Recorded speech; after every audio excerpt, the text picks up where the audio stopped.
Hey everybody, it's Charlie from Daily Motor, and today we've got the audio system demo of the 2021 Lexus LS 500 and its 23-speaker Mark Levinson audio system. This is going to be an in-depth review. We're going to take a look at how the new touchscreen infotainment system works, going to look at audio inputs, Apple CarPlay, and Android Auto, list some sample tracks, both static and driving, and I'll give you my thoughts at the end. Before we get started, let's hop out and a quick look at the car. This is the freshly facelifted 2021 Lexus LS 500. Specifically, this is an F-Sport rear-wheel drive model. I will say this is a pre-production car, so it is possible that tiny things might be tweaked by the time this car actually makes it to the dealers early of next year. But if you want to see more on the LS, check the link in the description for our full review and our real-world highway fuel economy test. We always do these tests with lossless, uncompressed WAV audio files on a USB drive plugged directly into the system, and high-quality binaural microphones in both of my ears, giving you the most realistic audio system demo available on YouTube. We also do the test with the sound settings set to their factory defaults. Now, there is no actual reset setting that I could find. I mean, I'm sure buried in the system somewhere there is, but right here in the audio settings menu, you've just got your standard treble, mid-range, and bass, front, rear, left, right, fader, and balance, as well as an automatic sound levelizer, which not only changes audio volume, but also individual frequencies. As ambient cabin noise goes up and changes, you get faster on the highway, etc., it'll change the sound of the music. You also have 3 surround settings, off, 2D, and 3D. Now, when I got the vehicle from Lexus, 3D surround was enabled, as well as automatic sound levelizer. However, after listening to many tracks, both compressed and uncompressed in different driving settings, I've determined that this type of music, the uncompressed lossless files, sound best with surround off and automatic sound levelizer off. Now, as we get driving, we'll go through and listen to some music with ASL on and maybe some of the surround sound settings as well, but I will demo them real quick here for you.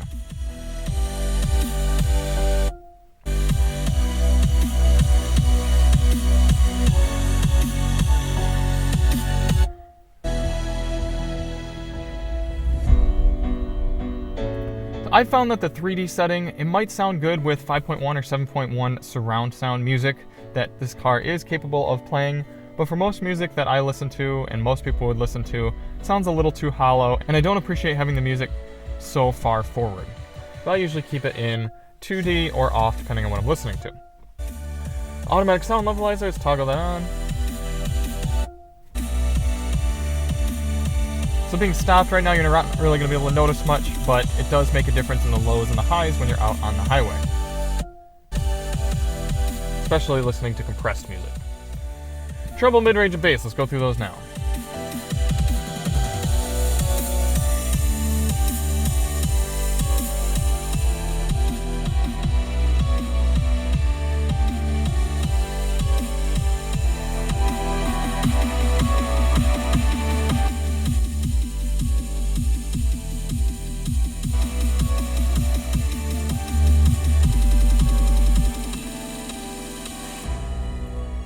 So pretty dramatic differences. You can definitely adjust the music how you want.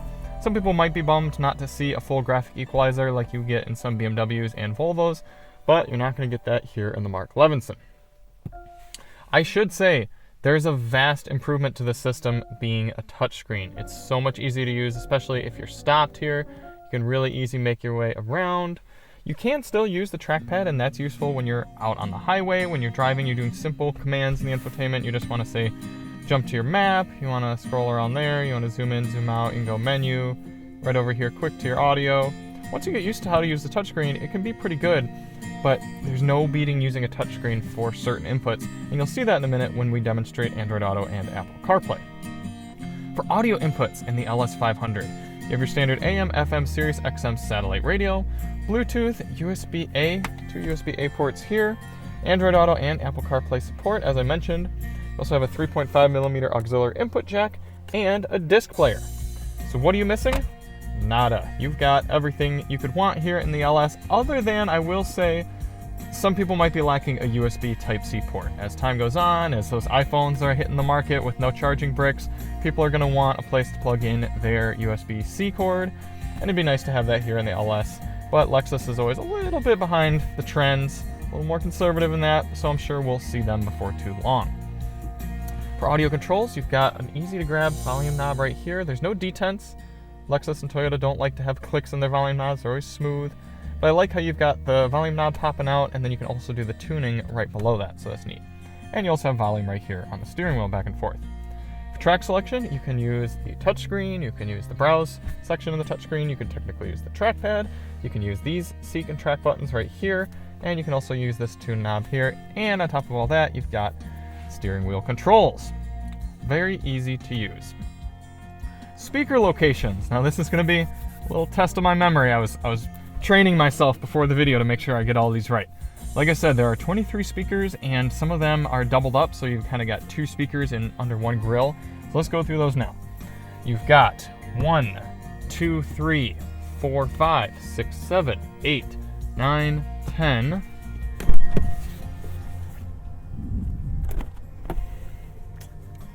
Ooh, 11, 12, 13, 14, 15, 16, 17, 18, 19, 20, 21, 22, and 23 rear deck subwoofer. They're all in there. They're all doing a good job.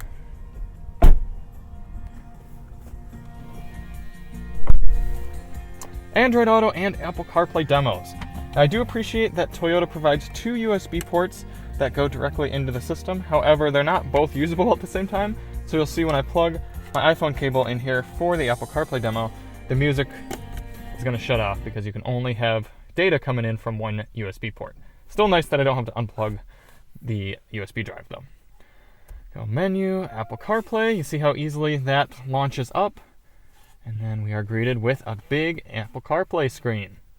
Map works nicely, works well. You can scroll around on this good touch screen. You can tap here over your messages, your app menu. Look how quickly it all loads up.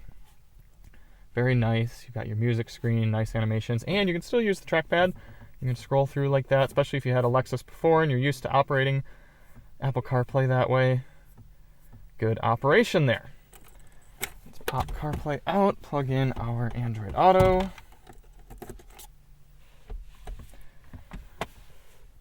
And Android Auto connected, it lets us know right there. And here you are. This is the widescreen version of Android Auto. If you watched my recent review, what was that, on the Genesis GV80, I believe, it was a very huge wide screen there, but it wasn't using full screen Android Auto, and I didn't understand why. So here you can see you've got your standard map, but then over on the side, kind of this landing screen shows you your time, date, and music that's playing. You can switch over to Google YouTube Music, and then you've got that music screen here, and that just turns to a normal clock. You go back to your navigation, you got that. Your landing screen, all that, and same thing with Apple CarPlay. You can use the trackpad, scroll through like that, you go through your settings. It all works pretty well. And if you want to go back to the main Lexus system, all you do is press menu. You can scroll through there. You can still go over to your Lexus audio, choose a source. You can still go to the map, and then just zoom right back over to Apple CarPlay or Android Auto when you are ready. The one frustration I have noticed with the touchscreen is scrolling through menus. You can't just swipe and scroll like that. You have to actually press that button, the little like scroller on the side. Now, when that gets really confusing, I'll show you real quick here. Menu, setup, this screen right here. How do I get down? There's more stuff down there. You see, if I use the touchpad, I can come over and scroll down. There's a whole second part of the menu. How do I do that from the touchscreen? I can't. Using 2 fingers doesn't work. Tapping down here doesn't work. There's no scroller on the side. I can't slide it. So if anyone knows, tell me in the comments. I'm genuinely curious, but that seems to be a missed point on the touchscreen navigation. You can tell they kind of just baked it in to a system that already existed. There's no changes to the system other than it being a touchscreen. Anyway, let's start her up, get on the road.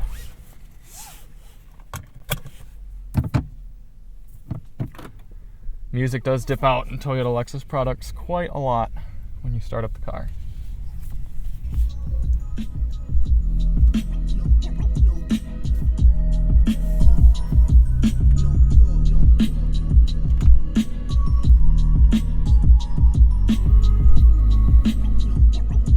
You also can't view your song list while you're driving. So if you've got a big USB menu like I do here, you're gonna have to just get through it naturally. And if you go through and you actually press folder or browse and then go to your folders, it doesn't let you view the songs. It just totally restarts you from the top, and I think that's pretty darn frustrating.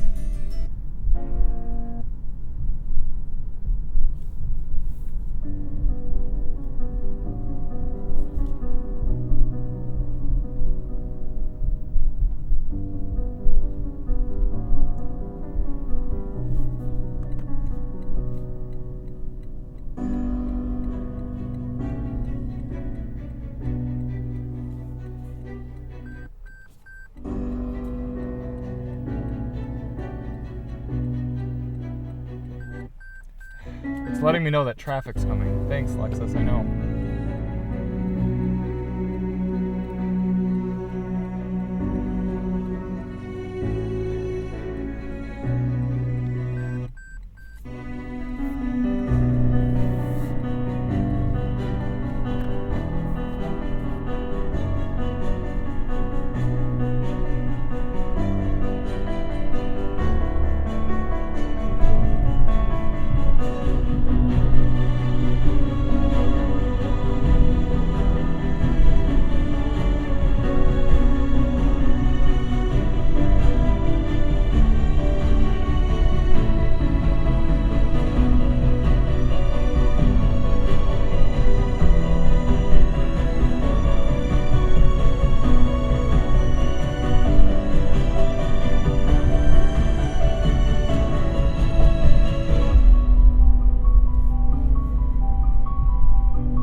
This next song can really test the limits of an audio system by throwing at it a lot of sounds, a lot of different instruments, kind of creating a harsh environment. So a good system like this with a lot of different channels, different speakers, good mixing should handle it with no problem.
Like I said, overall, I think it sounds pretty good. The system is definitely capable of parsing all the sounds in this music. The only downside I see, it seems like the rear speakers down here and the doors are doing a little too much. Now, I don't know, I'm almost inclined to think something isn't quite right with this system. I have heard a few weird slaps and rattles that I just wasn't expecting for a system of this caliber. As some of you may know, one of my favorite systems I've ever tested was the Mark Levinson in the Lexus GX460. So I know Mark Levinson's capable of making a really good system, and this does have all the merits of a good radio. But some of those upper mid-range bass sounds are coming through a little sloppy, a little slappy. I'd like to have them move more toward the rear of the car, utilizing that big rear subwoofer that I know is quite powerful. As an example of that, we're going to turn the bass all the way up and switch over to our bass test song.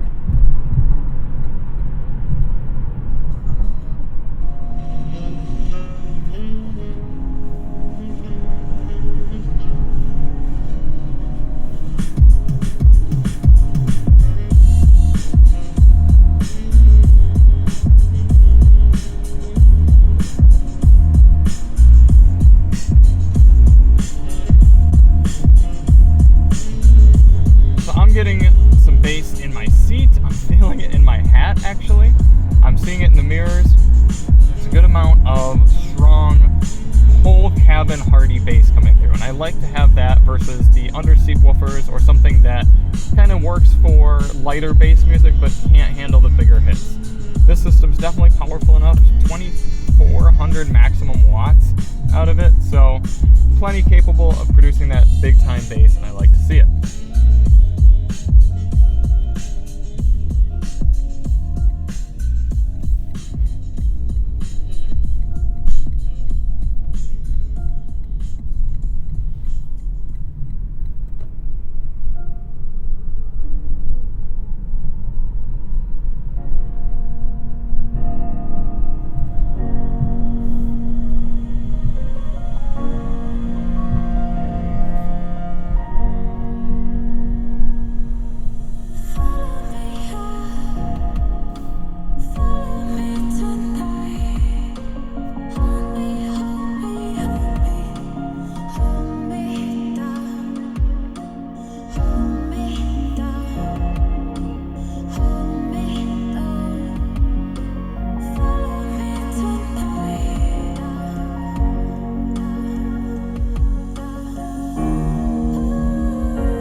There are definitely songs that I like better in 2D mode. I appreciate that Lexus gives a pretty big dichotomy between all their 3 surround modes, so kind of comes down to user choice.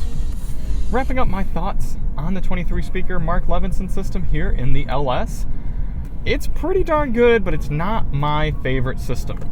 I was expecting to just be a little bit more wowed by a holistic, powerful experience, and I didn't quite get that. It's certainly meritable. It's got a lot of good stuff. If I had to put an objective rating on the system, it'd be about a 9. Really quite good, very on par with the Genesis GV80 sound system I just recently tested. A little bit better than that X5, but not quite GX460, not quite GLS 580, and not quite Volvo Bowers & Wilkins. I would also put the Lexus TLX ELS 3D system above this. It's much better having the touchscreen, but it's still a bit of a cumbersome system to use. However, I appreciate that we've got Android Auto, Apple CarPlay, and all the inputs you could want. So a lot going for the LS system, but also a few weaknesses. Subjectively speaking, for this class of vehicle, we're talking almost $100,000 executive full-size luxury sedan. I'm putting it about an 8.5. I would have liked to see a little bit more at this price point, and touchscreen's a good step in the right direction, but they still need a better, easier to use system. So thank you all so much for watching. Hope you enjoyed. If you did, hit that subscribe button, and we'll see you on the next one. I'm Charlie from Daily Motor, and as always, drive on.